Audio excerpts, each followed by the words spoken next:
Have you ever heard that the oldest child in a family tends to be very responsible, while children who have no siblings are far more likely to be selfish and demanding? Are these merely stereotypes, or is it really true? Today we've decided to find the answer to this intriguing question: how birth order can shape your personality. The birth order theory began in the 1920s with Alfred Adler, Sigmund Freud's friend and colleague. Adler believed that the order in which we were born into a family inherently affects your personality. Here is the theory. The firstborn child. According to Adler, the oldest child tends to be conservative, power-orientated, and predisposed towards leadership.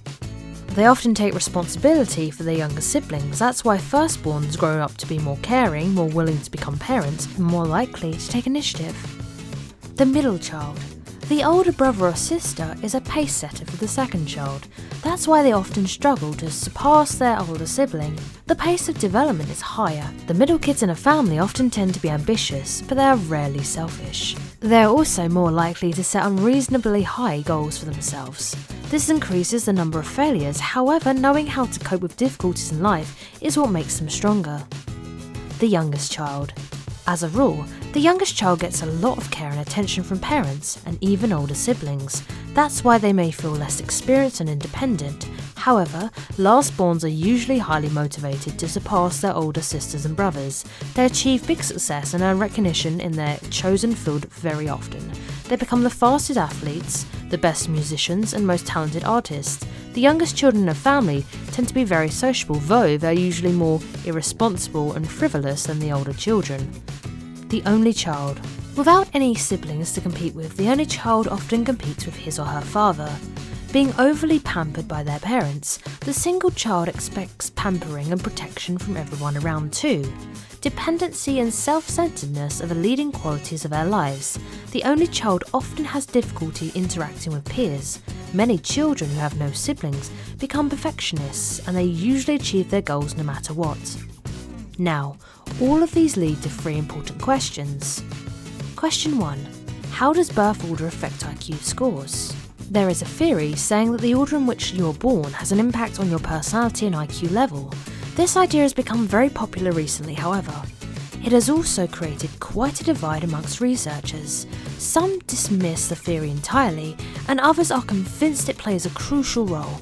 Researchers from the University of Leipzig and Johannes Gutenberg University of Mainz studied more than 20,000 adults from the United States, United Kingdom and Germany. In this study, they compared siblings within families and the orders of their birth. They found that older children generally show higher performance and intelligence tests. However, the scientists found no birth order effects on emotional stability and imagination. Question number 2. How does birth order affect your personality? Another study provided more evidence that birth order affects your personality. The researchers analysed personality traits of 377,000 high school students in the USA. They found that firstborns tend to be more honest and dominant. However, they are also less social and less resistant to stress. Middle children tend to be more conscientious and diligent. The youngest child in a family is more likely to be open and sociable. Kids who have no siblings are often nervous, but they're also quite outgoing and social. And finally, question number 3. Is birth order really that important? You have to admit that the results of these studies have a number of inaccuracies. The research doesn't take into account important social factors such as ethnicity, education, parents' welfare, and relationships within a family. Birth order may have a certain impact on your personality or intelligence. However, don't forget, the parent-child relationships and the upbringing that children receive in their homes are much more important factors in shaping their lives as individuals. Do you agree with all of this? Feel free to share your thoughts in the comments down below, and hit the thumbs up button if you've enjoyed this video. If you're visiting our channel for the first time, click subscribe to stay on the bright side of life.